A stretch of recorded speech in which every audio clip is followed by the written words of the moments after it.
trabalho, na família,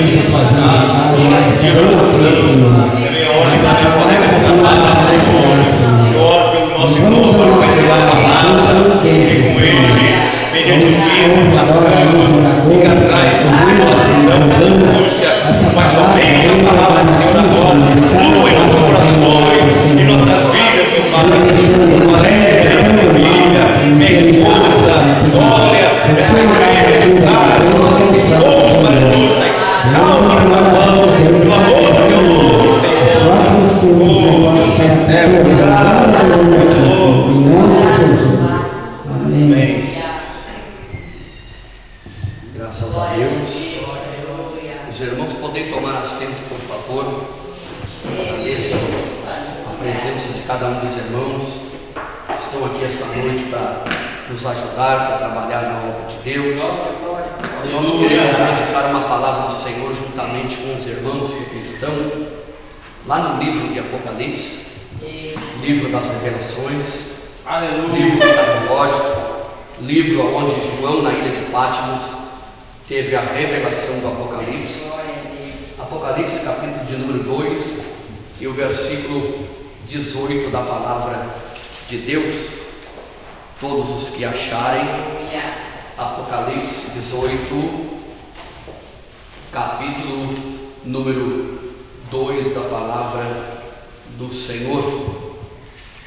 18 e 2 da palavra, 2 e 18, aliás, melhor dizendo, perdão, 2 e 18 da palavra do Senhor. Diz-nos assim a palavra de Deus, Apocalipse, capítulo 2, versículo 18. E o anjo da igreja de Tiatira escreve: isto diz o Filho de Deus, que tem os olhos como chama de fogo e os pés semelhantes ao latão reluzente.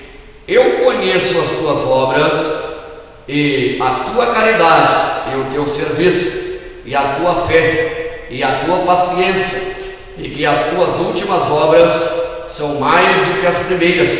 Mas tenho contra ti que toleraste Jezabel, mulher que se diz profetiza, ensina e engana os meus servos para que se prostituam e comam do sacrifício das idolatrias. E dei-lhe tempo para que me arrependesse de sua prostituição, para que se arrependesse de sua prostituição, e não se arrependeu. Eis que a ti porei numa cama, e sobre os que adulteram com ela virá grande tribulação, se não se arrependerem das suas obras. Amém? Podemos tomar assento, por favor? Queridos irmãos, nós estamos num culto de oração e ensinamento. Oramos até 8h20, 8h20, 8h25, 8h20, e desde as 10 para as 8 nós já estávamos orando de joelhos. Estamos diante de uma palavra onde o apóstolo João, na ilha de Patmos, teve a revelação da parte do Senhor sobre muitas coisas que haveriam de acontecer. O interessante é que nós vimos aqui que existem 7 cartas endereçadas a 7 igrejas. Todas elas têm uma finalidade. Temos a igreja de Éfeso, que é a primeira. Temos a igreja de Esmirna, temos a igreja de Pérgamo, temos a igreja de Tiatira, a igreja de Sardes, a igreja de Filadélfia e a igreja de Laodiceia. Cada uma dessas igrejas, Deus, Jesus, Ele tem algo a dizer ao anjo da igreja. Quem é o anjo da igreja de cada igreja dessa? Algumas referências errôneas, alguns erros teológicos dizem que o anjo da igreja é o anjo do Senhor que vem proteger a igreja. Nós sabemos que não é. O anjo da igreja é aquele que é colocado na igreja para trabalhar na igreja. Por que Deus iria endereçar aos anjos certas advertências, sendo que os anjos estão com Ele na glória e eles não erram? Eles estão com Ele na glória. Eles não fazem parte ou terça parte dos anjos que foram expulsos do céu. Esses anjos são cada anjo que Deus confiou, e que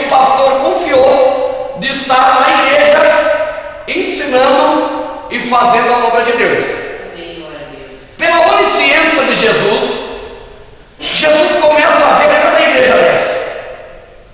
E Jesus tem algo a dizer de cada igreja dessa. Como se Jesus fosse, ele é e fosse, um supervisor de cada igreja.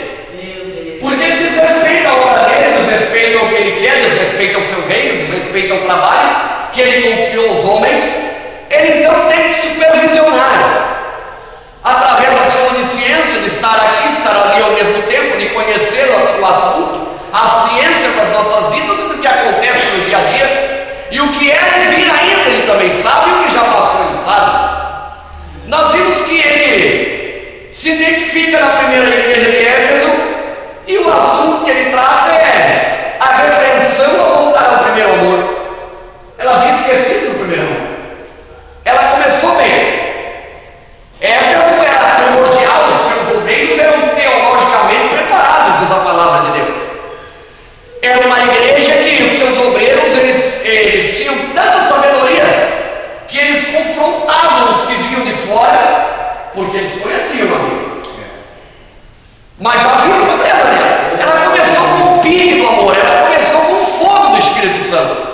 Quando eu e você começamos assim no nosso primeiro amor, com o fogo do Espírito Santo na nossa vida, tínhamos vontade de evangelizar, tínhamos vontade de trabalhar, tínhamos vontade de fazer tudo para o Senhor. Eu me senti um super-homem, a ponto de quando eu estava com uma dor, eu colocava a mão em mim mesmo, e orava e era curado. Pela fé que eu tinha, porque a primeira fé, o primeiro amor, aliás, toda a pessoa é assim.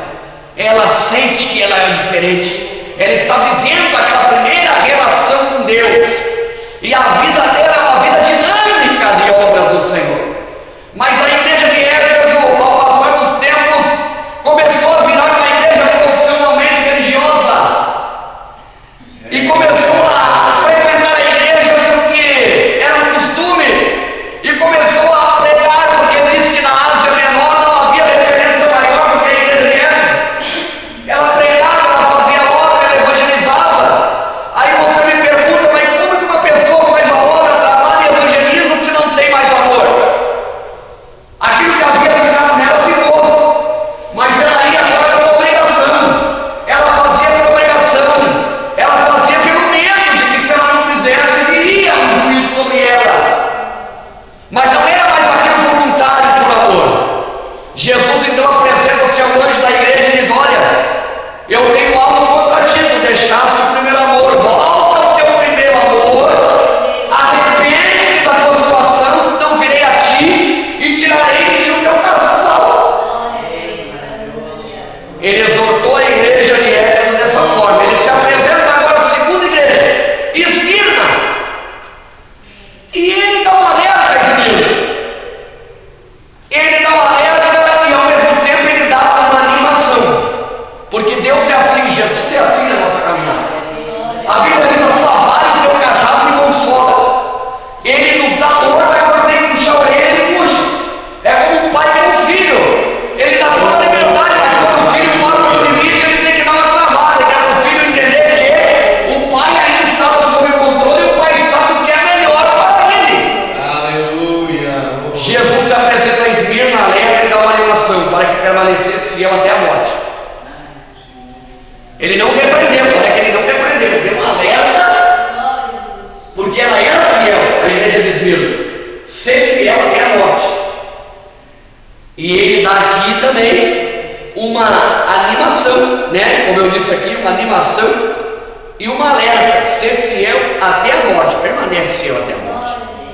Porque a Bíblia diz para nós: aquele que vencer até o fim, esse será salvo. Aquele que até o fim perseverar ganhará a coroa da justiça, a coroa da vitória. O próprio apóstolo Paulo falou, 2 Timóteo 4, 6 a seguir: porque eu já estou oferecido por aspersão de sacrifício. Ele sabia o tempo dele estava próximo, e o tempo da minha partida está próximo. Só tem um porém: eu combati o bom combate, eu corri a carreira e eu guardei a fé. E desde agora a coroa da justiça me está guardada. Então quer dizer, ele tinha corrido a carreira, ele abraçou a fé que foi proposta,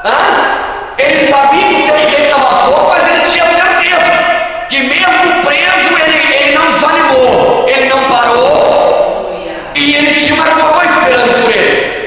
Jesus se apresenta à igreja de Esmirna, a segunda igreja das 7 cartas, das 7 igrejas do Apocalipse, e diz: olha, ser fiel até a morte, permaneça fiel até a morte, e dar-te-ei a coroa da vitória. Aleluia. A terceira igreja que Jesus se apresenta é a igreja de Pérgamo. Ele se apresenta a ela com uma repreensão. E algumas que seguiam a doutrina de Balaão e de Nicolaítas, que criam em uma vez salvo, sempre salvo. Jesus olhou para a igreja de Pérgamo. Se ele olhou para a igreja de Éfeso e o assunto era a repreensão voltar ao primeiro amor, ele deu uma olhadinha para a Esmirna e viu que a Esmirna era fiel e aconselhou a ficar firme até a morte. Ele agora olha para Pérgamo e diz: olha, tem algumas coisas aí que serão erradas. Eu tenho visto que vocês estão seguindo a doutrina de Balaão, porque Balaão dizia: uma vez salvo, sempre salvo.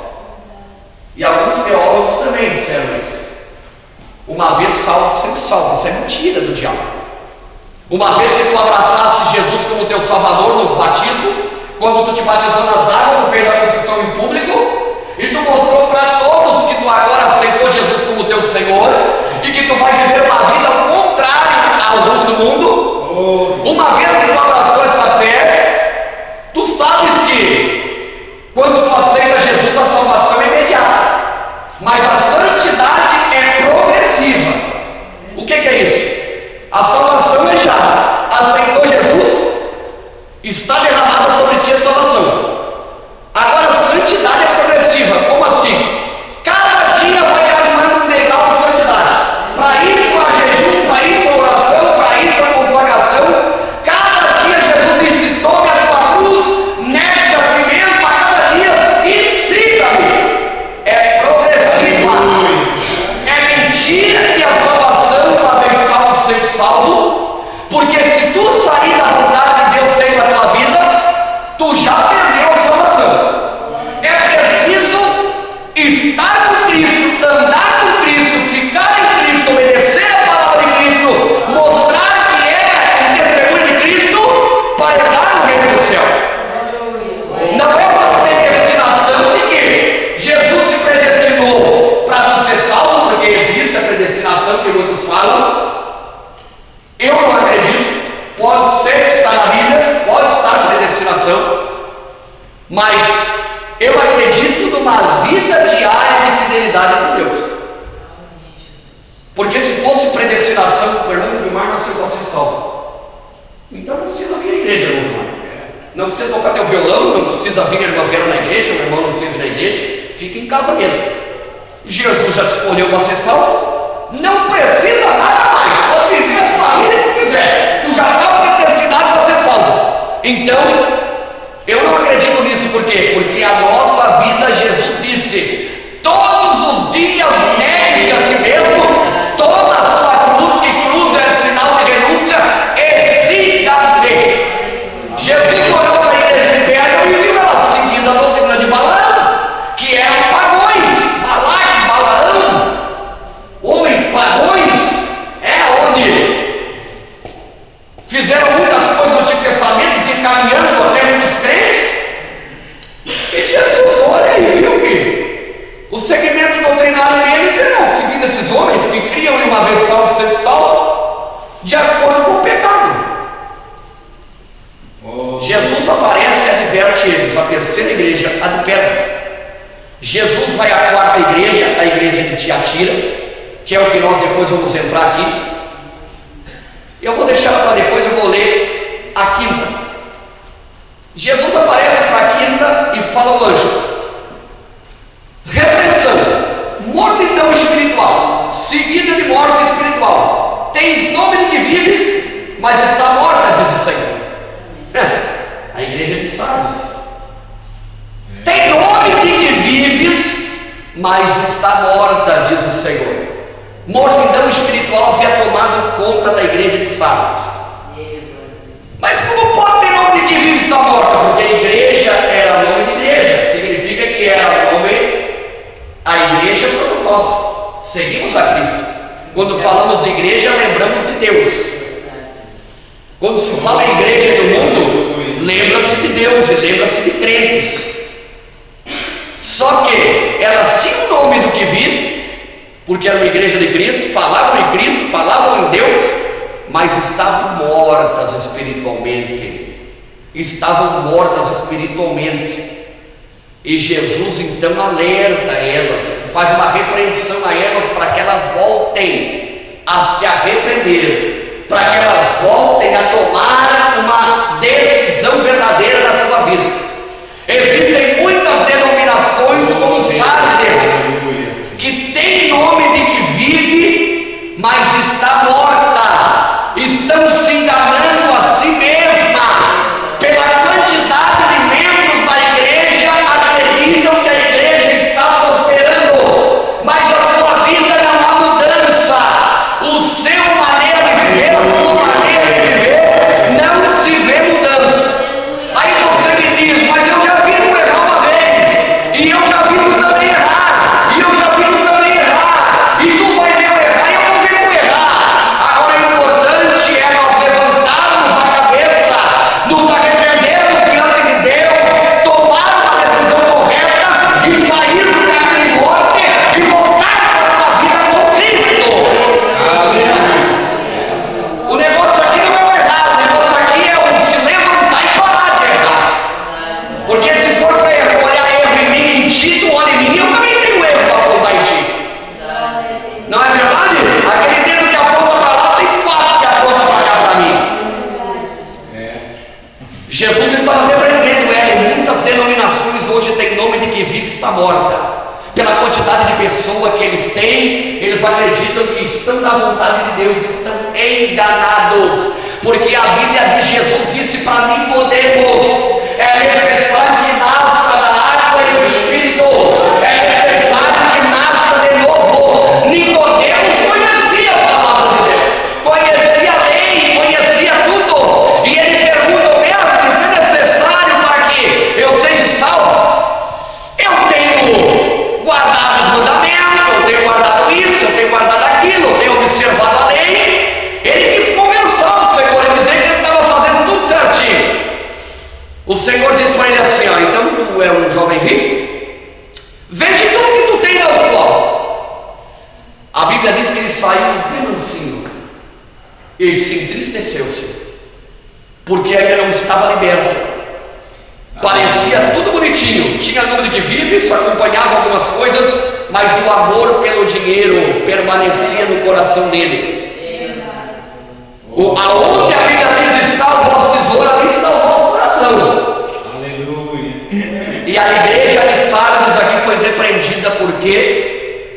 Porque estava nessa situação, tinha nome de que vives, estava morta.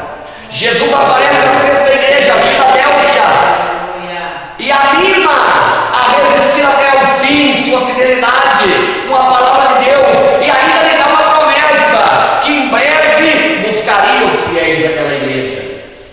Então não era só a que eu li, a segunda, não era só a que eu li, a segunda igreja, Esmirna, a permanecer fiel até a morte no amor, mas a igreja de Filadélfia, Jesus diz: olha, permanece fiel, fica fiel, anima ela, fica na palavra, guarda a minha palavra para não pecar contra mim, e eu breve virei buscar vocês, levar vocês para comigo. Era uma igreja que estava de encontro à vontade de Deus, de encontro, ou seja, dentro daquilo que Deus queria. E a sétima igreja, a igreja de Laodiceia, que é a igreja mais parecida nos dias de hoje, porque Jesus disse assim, ó, uma repreensão: apostatar da fé não era primeiramente, e assim a morno, viviam com o pé na igreja e uma no mundo. Jesus adverte, queria vomitar na boca, porque Jesus disse assim: ou seja frio, ou seja quente, porque se for morno, vomitar-te em minha boca.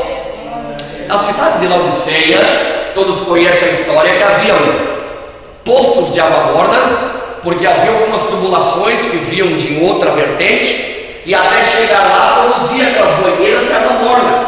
As pessoas do lugar se banhavam por alguns minutos, por alguns instantes, o corpo ficava relaxado, e a água termal, ela fica bem para a saúde, alguns momentos, mas muito tempo na água térmica causava vômito e dava mal-estar, podendo provocar até a morte.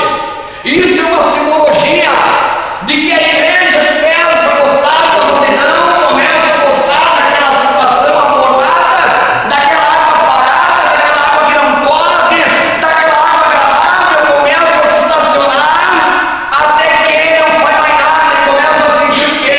Mal-estar, porque não sente mais o mexer do Espírito de Deus. Aquela água morta, aquela água parada, e ele está tranquila, até que ela começa a se sentir mal.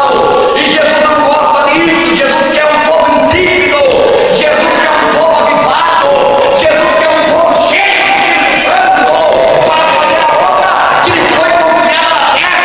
Se não for assim, Deus disse para elas: olha, ou tu seja quente ou seja frio, ou tu vai para o mundo ou tu fica na minha presença, ou tu faz a minha obra ou tu não faz, porque dos dois lados não dá para ficar, ou eu posso gritar vocês de minha boca. E Jesus então se apresenta hoje na igreja e começa a relatar cada situação da igreja. E a igreja que eu deixei para depois, que eu passei por cima, é a quarta, a igreja de Tiatira. Tiatira, ela foi repreendida pelo Senhor, porque os que toleravam os ensinos de Jezabel causavam tropeços na igreja. Jezabel, ela foi mulher de Acabe. Jezabel, ela fez tudo aquilo no Antigo Testamento, foi mulher de Acabe, ela foi morta por alguns cães que comeram a sua carne. Ela colocou medo em Elias, não é verdade? Elias matou todos os profetas quando ela disse que ia matar Elias. Elias se manda para se esconder por uma palavra dela. Só que Jezabel agora não é uma mulher no Novo Testamento. Jezabel é uma tipologia de alguém que leva a seguir a idolatria e o paganismo. É um espírito, é uma tipologia, é um espírito maligno que leva os obreiros a se desviarem daquilo que Deus quer. Leva a prostituição, leva o engano, leva o ofenso, leva o pecado e vai mostrando o espírito de Jezabel. E alguns toleram isso dentro da igreja porque não querem confrontar. Sabe por quê? Porque aquele negócio levou o mar é o meu amigo querido, mas ele está errando feio, já acertei ele e ele não quer mudar, mas eu não quero estragar minha amizade com ele, então eu fico tolerando o erro dele, porque fico tolerando isso que acontecia lá, tolerando que Jezabel já colocou no coração. Será que eu sou amigo dele de verdade? Se eu sou amigo, eu falo, mas eu estou deixando ele ir para o inferno e não quero falar, não vou contra o pecado, e toda a igreja pode ir para o inferno, todo dirigente, todo líder e todo pastor não vai contra o pecado da igreja. Eles toleravam os ensinos de Jezabel, eles toleravam. Jesus olhou para isso. A igreja de Tiatira, cidade da província romana da Ásia, de onde Lídia era natural. Você lembra de Lídia? Aquela que Paulo e Silas foram em Filipos, e quando ficaram alguns dias por lá, procuraram um lugar para orar, e daí acharam um bosque, né, tipo um campo, e Lídia, a vendedora de púrpura, estava lá com algumas mulheres, né? E o Espírito Santo fez com que Lídia tentasse as palavras que Paulo dizia. E Paulo converteu Lídia à sua casa. Então ela fica nessa cidade onde era Lídia, né? A cidade romana da Ásia Menor. O pecado prevalecente na igreja de Tiatira. Um pecado prevalecente na igreja de Tiatira era tolerar a identidade e o ensino antibíblico de seus líderes. Eles toleravam lá em Tiatira o ensino antibíblico. Quem tolera nos dias de hoje o ensino antibíblico, ele se torna maldito. Porque a palavra do Senhor nos diz em Coríntios, se alguém vier apresentar, é Coríntios, né? Se alguém vier nos apresentar um novo evangelho que não seja pregado, considerai-o anátema, maldito. E agora eles estavam aqui nessa situação, tolerando a iniquidade e o ensino antibíblico entre os seus líderes. Pregava o que queria, distorcia a palavra para o seu bel prazer. É o que acontece nos dias de hoje. Mas não é bem assim, cara. Mas não é bem assim, não. Mas não é bem assim. A Bíblia deve dar respaldo para mim não fazer nada. Distorcendo a palavra de Deus. Distorcendo a palavra do Senhor. Jesus não dá respaldo para ninguém errar. Erramos, eu erro porque sou rebelde. Eu erro porque não vigio. Eu erro porque já está no meu coração e eu quero colocar para fora aquilo que já está guardado. Eu erro porque não tenho temor ao Senhor. Eu erro porque ainda não sou liberto da carne. Então eu não erro porque é culpa de Deus ou porque a Bíblia me dá respaldo, nem porque o pastor me fez errar, e nem porque os meus irmãos me judiaram e me fizeram errar. Do que se queixa o homem do próprio pecado que comete?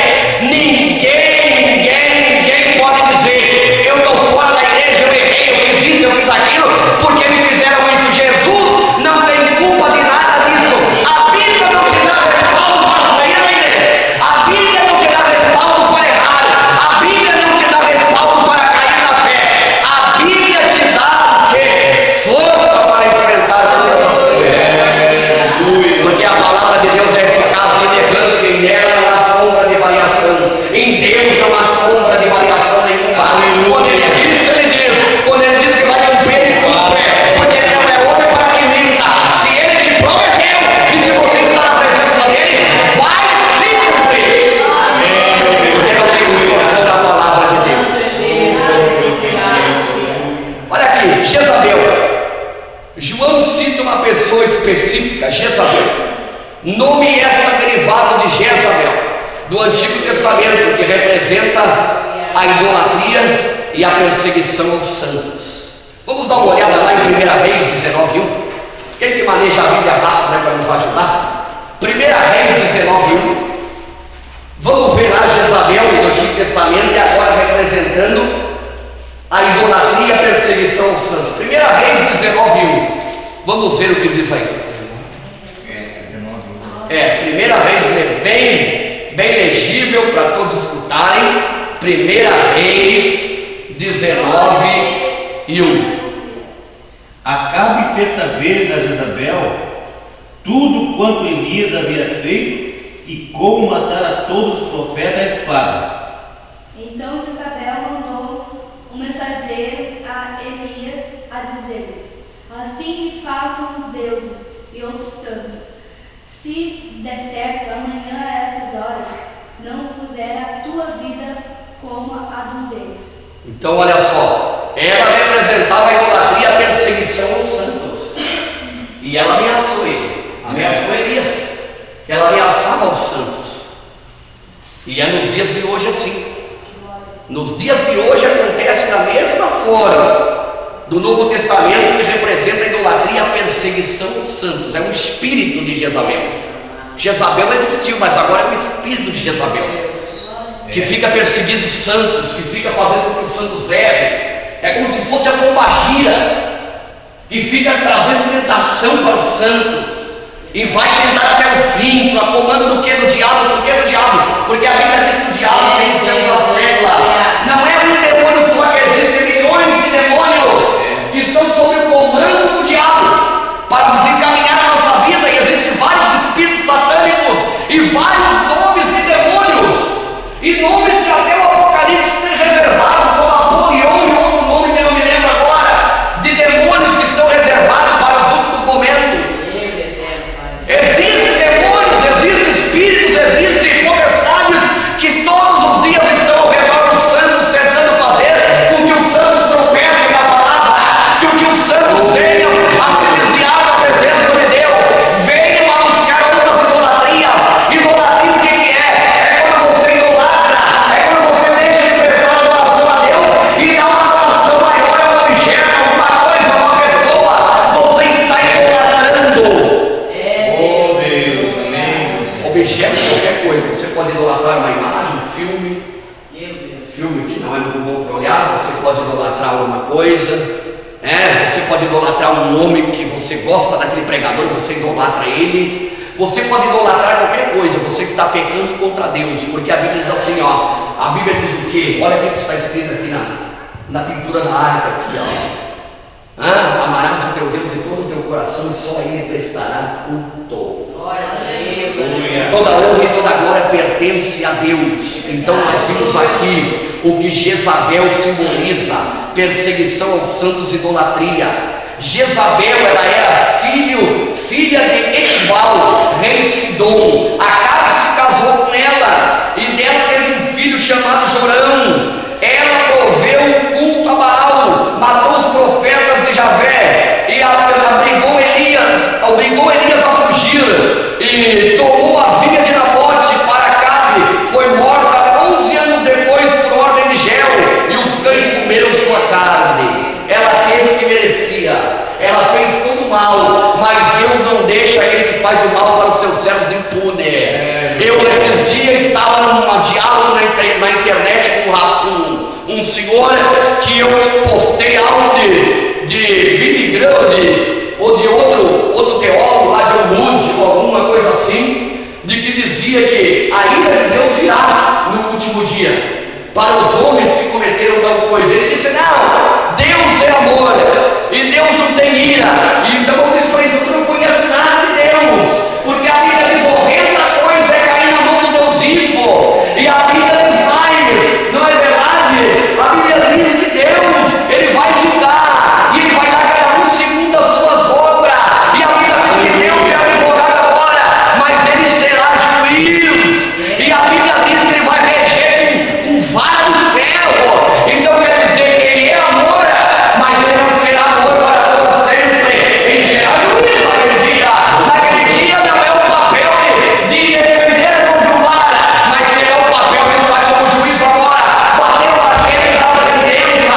Não tem mais como defender. Naquele dia, se não estiver certo, Ele terá que bater o martelo para dar a sentença final. Oh Deus! E comecei a falar com aquele homem, e até que foi, até que ele aceitou e teve que parar, porque eu mostrei as bases bíblicas para ele, de uma forma agradável, não discussão, porque não é assim. Deus é amor, mas Deus é justiça também. Senão nós cometemos tudo que a gente quer, nós vamos errando, cometendo tudo que quer, e ficamos tirando Deus para bobo, achando que Deus é bonzinho e que Deus é bobo. Deus não é bobo, Deus é Deus, Senhor dos senhores. É aquele que zela pela humanidade, aquele que zela e aquele que quer nos levar para o céu. E nós vimos aqui que ela teve, que ela mereceu Jezabel, porque ela também tinha infiltrado-se na igreja de Tiatira com aquele espírito imundo para fazer muitos santos errarem o pé na caminhada. Em Apocalipse 2:20, Jezabel é símbolo de alguém que leva as pessoas a adorarem deuses pagãos.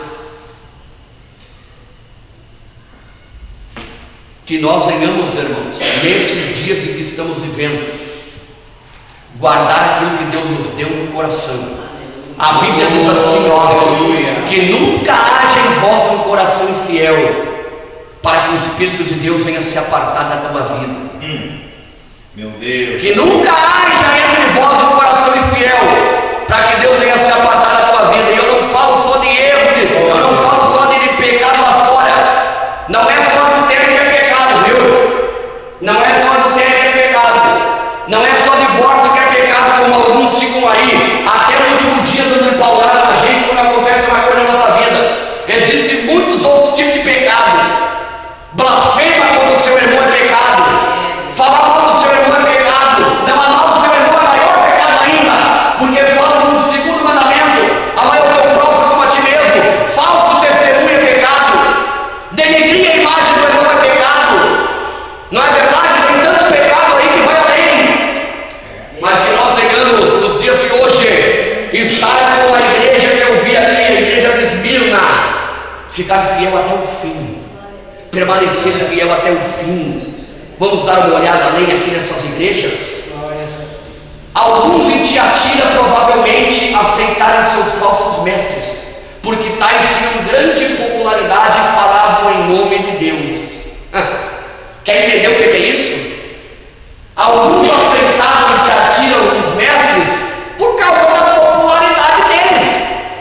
Eles não entravam em confronto com alguns irmãos porque eles eram chegados no pastor, eles eram chegados na convenção, eles eram chegados, irmão Jorge. E como é que o camarada vai botar bronca se vai chegar no pastor? Pode botar bronca sim, se ele for valente, estiver na presença de Deus, ele pode botar bronca sim. Nem que expulse ele, nem que discipline ele, mas ele sabe que ele está certo, ele sabe que ele está falando a verdade. Agora lá é diferente, por causa da popularidade, eles não confrontavam aqueles que estavam vivendo na vida e estavam seguindo aquela maneira de viver que Jezabel implantava, distorcendo a palavra, errando, pecando, falhando, porque eles tinham medo de confrontar pela popularidade dos que estavam na frente do trabalho. Eu quero te dizer uma coisa para ti. Se eu estiver errado, se o irmão Vilmar estiver errado, se o irmão estiver errado, que eu brinco, que você vê que a gente errou e quer continuar no erro, existem erros que a gente erra instantaneamente, humanamente, mas existem erros que a gente erra, prejudica os outros e é avisado pelo irmão, não quer mudar. É dever de você avisar. Pegue duas testemunhas e vá falar com essa pessoa. Se essa pessoa não aceitar, você vai lá no ministério e entrega. Ah, eu não quero ser fofoqueiro, não, entrega. Porque a disciplina do Senhor precisa ser aplicada. A disciplina do Senhor precisa ser aplicada. Se não houver disciplina, não há uma postura correta. Se não houver remédio para aquela enfermidade, não vai haver cura. Se não tomar uma bezetacil quando está gripado, aquela bezetacil que dá uma dor tremenda, não haverá cura. É preciso tomar uma bezetacil. Se não arrancar o dente podre da boca, aquele dente inflamado, se não extrair ele vai te arrancar a boca inteira, ele pode causar um tumor. Então é preciso haver um processo de extração, e é preciso isso. Por isso a disciplina do Senhor é precisa, e você tem direito de fazer isso. Não tolere pela popularidade, porque o irmão Beto prega, porque o irmão Beto é conhecido, porque o irmão Vilmar é conhecido, porque o irmão é conhecido, porque o ministério pastoral não interessa. Você tem que zelar pela palavra de Deus. Você tem que fazer o que a Bíblia diz. Se você vê o teu irmão entrando no abismo e não alertar ele, não tentar tirar ele de lá, você será responsável pelo sangue dele. A igreja aqui, de Tiatira estava vivendo numa situação feia de negócio. Não queriam confrontar, porque devemos rejeitar qualquer preletor que coloca as suas próprias palavras acima da revelação da Bíblia. 1 Coríntios 14, 29, o que é que diz aí? 1 Coríntios 14, 29, quero que você leia bem forte. 1 Coríntios 14, 29. Olha aqui o que diz, devemos rejeitar qualquer preletor que coloca as suas próprias palavras acima da revelação da Bíblia. Ou seja, a palavra dele é o que vale, não é a Bíblia que vale. Ele diz que ele é o que vale e está acima da Bíblia. Lê para mim, eu quero ver. 1 Coríntios 14, 29. Que falam 2 ou 3 profetas, e os outros julguem. Então olha só, e fale 2 ou 3 profetas, e os outros julguem, para ver o que eles estão falando. É 1 Coríntios 14 e 29? Tratando-se dos profetas. Então, tratando-se dos profetas, porque tem profetas que falam coisas que Deus não mandou, que falam coisas acima de Deus, que querem dar uma ajudinha para Deus, mas colocam a sua palavra acima daquilo que é a verdade de Deus, para tomar o título de profeta. Já estão errando, já estão distorcendo a palavra, já estão tomados pelo espírito de Jezabel. E declara ainda que Deus aceita ainda na igreja o que cometem pecados e atos imorais, participam dos prazeres do mundo e das bênçãos de Deus. Ainda é isso aí. E alguns participam dos prazeres aí do mundo e das coisas de Deus. Isso era tolerado lá em Tiatira. Eles toleravam. por causa que o espírito de Jezabel havia penetrado naquela igreja. A Bíblia chama isso de sincretismo religioso, é a mistura do santo com o profano. E quando nós fazemos a leitura de 1 Coríntios, da Santa Ceia 11:23, quando nós lemos o capítulo 10, e a seguir a Bíblia diz assim: pode fazer parte da mesa de Deus e da mesa dos demônios? Pode, por acaso, como está escrito aqui, pecar, participar da imoralidade no mundo e ao mesmo tempo das bênçãos de Deus? Sincretismo religioso é o que muitos estão fazendo aí, que um monte de igreja tem por aí. Mas não faz mal, Deus quer só o coração. Não faz mal, Deus quer só o meu coração. E aí eles torcem pegando aquela palavra. A Bíblia diz assim, que os verdadeiros adoradores adoram em espírito de verdade, não é com o corpo. Mas eu quero te dizer uma coisa: tudo aquilo, quem fala isso é Max Lucado, tudo aquilo que está dentro do coração dele vai para fora. Se você reflete, ele diz bem assim: se você demonstra sedução, você está demonstrando aquilo que está dentro do teu coração, porque o teu coração já tinha aquilo. Se você demonstra maldade, é porque já tinha aquilo. Aquilo que você coloca para fora, que estava dentro de você. Então, se Deus só quer o coração, Ele quer um coração regenerado, Ele quer um coração transformado, Ele quer um coração mudado. E se o coração é mudado, o corpo tem que ser mudado. Por quê? Porque é do coração que procede as veredas para a vida. É Ele que procede as veredas para a vida. A Bíblia diz: o coração alegre formoseia o rosto. Se Deus só quer o coração, e se o coração está triste? Não formoseia o rosto. Como pode o coração estar alegre e o rosto está triste? Como pode o coração estar alegre e a tua vida por fora está vendo um mendigo maltrapilho? Como pode o teu coração estar com Deus e a tua vida é uma desgraça? Como pode o teu coração estar regenerado e a tua boca é um sepulcro aberto que só fala porcaria, que só fala maldição? E Deus só quer o teu coração? Não, Deus quer tudo por completo, porque Paulo disse: não sou eu quem vivo, mas Cristo vive em mim. Paulo disse: sede meus imitadores, porque eu sou de Cristo. Aleluia. Porque Cristo já tomou conta. E quando Cristo toma conta, Ele transforma de dentro para fora. E aqui eles praticavam coisas do mundo e coisas de dentro da igreja. Tolerar falsos ensinos e posturas inadequadas por medo de confrontar ou por amizade pessoal é inaceitável a Deus. Olha aí, olha aí. Tolerar coisas erradas por medo de acabar com a amizade e por outras coisas por medo de lutar é inaceitável a Deus. Lê bem ligeiro comigo aí, por causa do tempo, Efésios 5, 6 e depois o 13, não o 13, depois o 13. Efésios 5, Efésios 5, vou ajudar você também. Efésios 5, capítulo 5, o 6. Ninguém vos engane com palavras vãs, porque por essas coisas vem a ira de Deus sobre os filhos da desobediência. E o 13, mas todas essas coisas se manifestam sendo condenadas pela luz, porque a luz tudo manifesta. A luz tudo manifesta. Então deu 14 para nós, irmão Romano.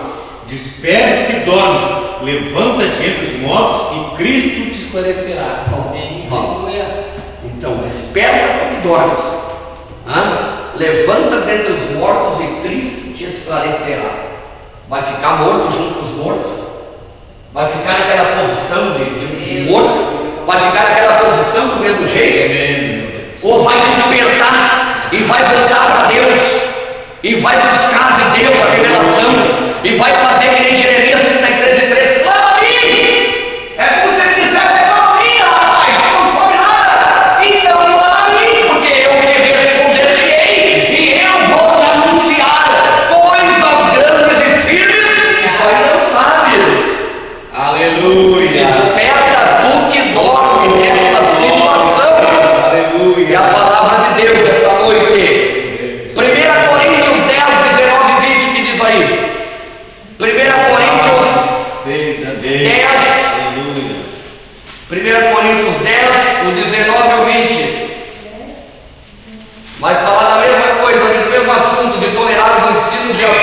Quem digo, pois, que o sacrificado ao ídolo é alguma coisa, que o próprio ídolo tem algum valor? Antes te digo que as coisas que os gentios sacrificam aos demônios, e não a Deus. E não quero que sejas participantes com os demônios. Olha aí. Não quero que sejam participantes com os demônios. Por quê? Porque nós somos um povo separado, um povo diferenciado. É aquilo que eu falei também. E por acaso pode participar da mesa de Deus e da mesa dos demônios? Por acaso pode isso? E por acaso pode poder adorar a Deus é mamon? Pode por acaso adorar a Deus é mamon? Ao Deus do dinheiro? Jesus também disse: é mais fácil um camelo passar pelo lado da laguna do que um rico entrar no reino do céu. Não que o rico não pode ser salvo, mas aonde está o coração, onde está o tesouro, está o coração. Então nós somos um povo que fomos chamados para viver uma vida como a igreja que eu li aqui de Esmirna, não como as demais igrejas. Jesus ele sonda a igreja todos os dias, como sondava as 7 igrejas da Ásia Menor. Cada uma tinha suas características positivas, mas também tinha sua repreensão a ser feita por Jesus, porque ninguém escapa da onisciência de Jesus. Olha aqui uma coisa: tempo para se arrepender. Jesus não se arrependeram. Romanos 2 e 4 aí para nós passar por fim aí, vamos passar só 5 minutos. Vamos ver agora. Tempo para se arrepender e não se arrepender. Ele dá tempo para se arrepender. A Bíblia diz que as misericórdias não se cortam de manhã em manhã, se elas se estendem de manhã em manhã. Mas muitos não querem se arrepender. Romanos 2 e 4 aí, quem leu? Ou desprezas a riqueza da sua bondade e tolerância e longanimidade, ignorando que a bondade de Deus é que te conduz ao arrependimento? Olha aí. Ignorando que a bondade de Deus é que te conduz, né? Ou desprezas. Até quando? A misericórdia de Deus vai chegar ao fim. Não vai? É de manhã em manhã, mas ela vai chegar ao fim. Ela tem que chegar ao fim. Israel que eu digo, não é Deus é ditador, e não adianta dizer que Deus não é bom depois. Porque de tanto que a humanidade peca, e acha que Deus é um objeto, para o momento que ela quer, que se ela está mal, ela vai lá e pega aquele bibelô, e bota ali no ladinho da cama, a Bíblia pega no Salmo 91, ou pega um panuzinho e vai colocar um terço, só no momento do ruim. Aleluia. E no momento do bom, por que não pode abrir a boca e dizer que Deus é Deus, que Deus pode, que Deus transforma, que Deus é real, que Deus é supremo? Ontem no Fantástico apareceu um acidente, anteontem. Alguns viram daquele carro que pegou a bola e pegou o menino. Jorge acompanha o Facebook que eu boto lá, a Ariane. Então passou o pneu por cima do pescoço, Jorge, e pegou na orelha, né? E aí não foi chamado matemático para fazer a soma porque o carro não matou. Não poderia abrir a boca e dizer foi milagre? É tão difícil dizer foi Deus. Mas o médico disse, não disse? Olha, tem várias circunstâncias, mas eu atribuo isso a um milagre. É justo dizer, mas eu não atribuo que foi um milagre de Deus. Mas a humanidade não quer se arrepender, a humanidade não quer se arrepender. E vai chegar um dia que terá um fim, a corda vai arrebentar. E quando nós dizemos isso, alguns interpretam essa pregação que uma hora a corda vai arrebentar, como alguém que está pregando uma palavra intimidatória. Não é. Estamos falando a realidade. Deus é justiça, é amor, mas será juízo. Um dia tudo cessará e não haverá mais oportunidade de salvação. Porque lá no sepulcro não há mais obras, diz a palavra de Deus. Trabalhar enquanto é dia, porque virá noite que não terá o que fazer. Fala tanto da vida da juventude como da velhice, como fala da sepultura e da vida. Enquanto é dia, quando está vivo. Enquanto é noite, quando está morto. Enquanto é dia porque está com vigor, e depois que estará velho, não terá mais força, será noite. Deus está dando tempo. E agora aqui, olha só, características de um líder tolerante com o pecado. Para terminar, característica, nós vimos aqui até agora as 7 igrejas, Jesus exortando uma por uma, as que estavam fiéis, as que estavam tolerando, as que estavam seguindo a doutrina de Balaão, de Balaque. Nós vimos o espírito de Jezabel aqui infiltrado em algumas coisas. Nós vimos tolerar os falsos ensinos com medo de confrontar com os mais populares. Nós vimos o tempo de se arrepender, Deus dá tempo para se arrepender. E a característica do líder tolerante ao pecado, como é que ele é? Vamos ler aí, vamos ler qual é a característica para você saber como é que o líder é. 2 Timóteo ali, ó, 13, 2 e 9. Dá uma lida aí no Gilmar. 2 Timóteo, o 3, vem do 2 ao 9. Nós já vamos terminar já. Nós já vamos terminar. 2 Timóteo, o capítulo 3, o versículo 2 ao 9. Essa característica é do obreiro fraudulento tolerante com o pecado. pois os homens serão egoístas, avarentos, jactanciosos, arrogantes, blasfemadores, desobedientes aos pais, ingratos, irreverentes, desafeiçoados, implacáveis, caluniadores, sem domínio de si, cruéis, inimigos do bem, traidores, atrevidos, empatuados, mais amigos dos prazeres que amigos de Deus, tendo forma de piedade, negando, entretanto, o poder. Foge também desses, pois entre eles se encontram os que penetram sorrateiramente nas casas e conseguem cativar mulherzinhas sobrecarregadas de pecados, conduzidos de várias paixões, regados de pecados por várias paixões, que aprendem sempre que jamais podem chegar ao conhecimento de verdade. E de todo modo, porque já desejamos resistir a Moisés, também eles resistem à verdade. São homens de todos corrompidos na mente, réprobos, ou seja, reprovados quanto à fé. Eles, todavia, não irão avante, porque as suas insensatez será a todos evidente, como também aconteceu com aqueles. Então, eles eram o quê? Eles eram do mundo? Não, eles eram da igreja. E Jambres eram. Eles conheciam, resistiram a Moisés. Por certo, eles andaram com Moisés no deserto. Não é verdade? E Moisés estava sempre recebendo e passando ao povo a lei de Deus, os preceitos de Deus e o que Deus queria para ele. E eles deram problemas a Moisés.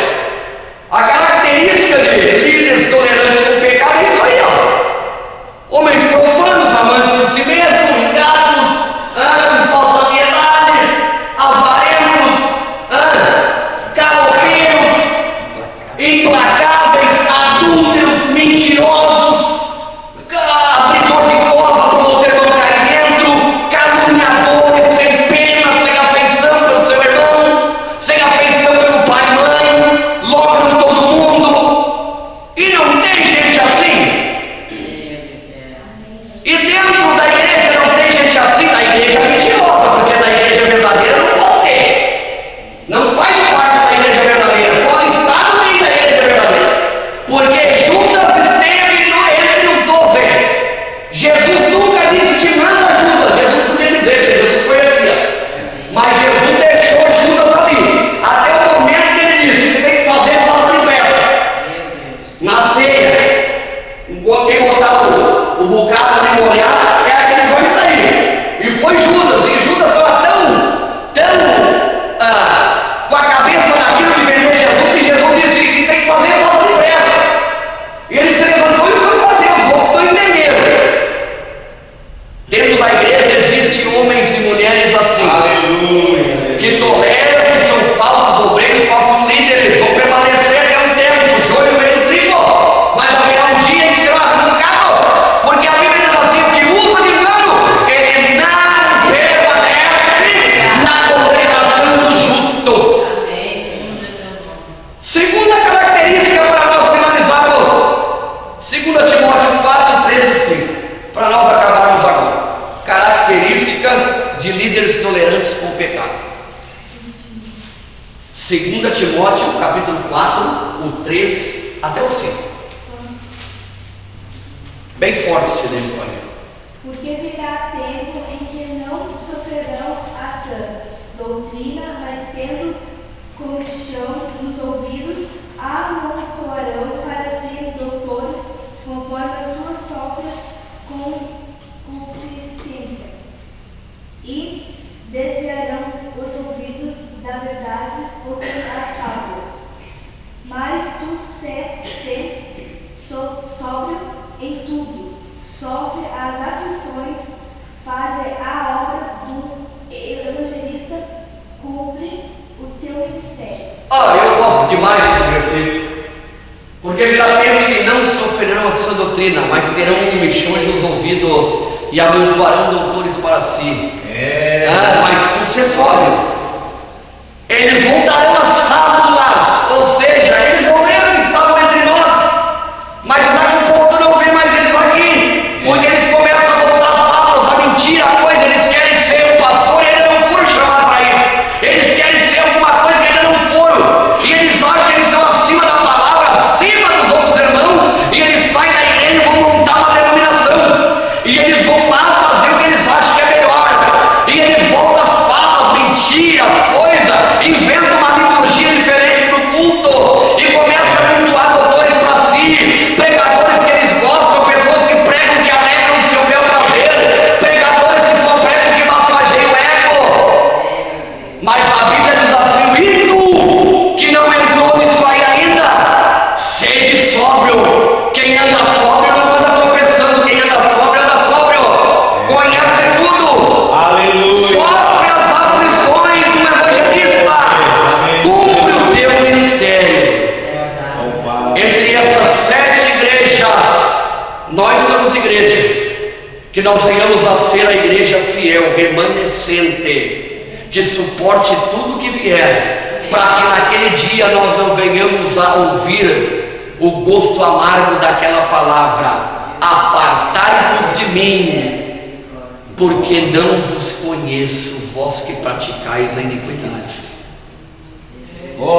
Que nós venhamos a permanecer até o fim, porque Jesus nos confiou uma obra grande na nossa vida.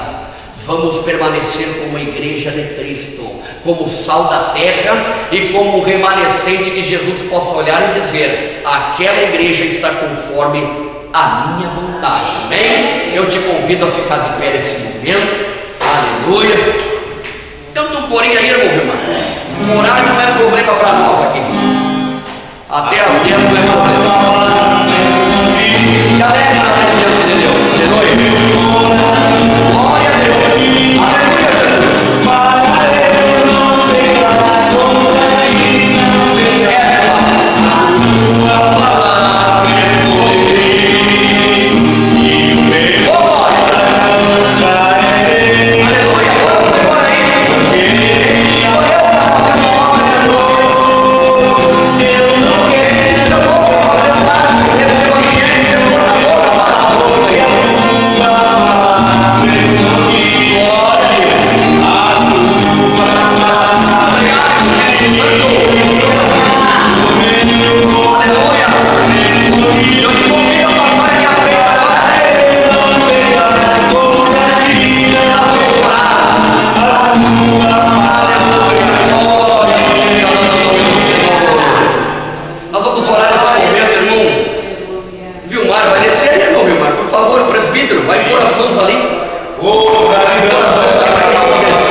Vamos orar nesse momento?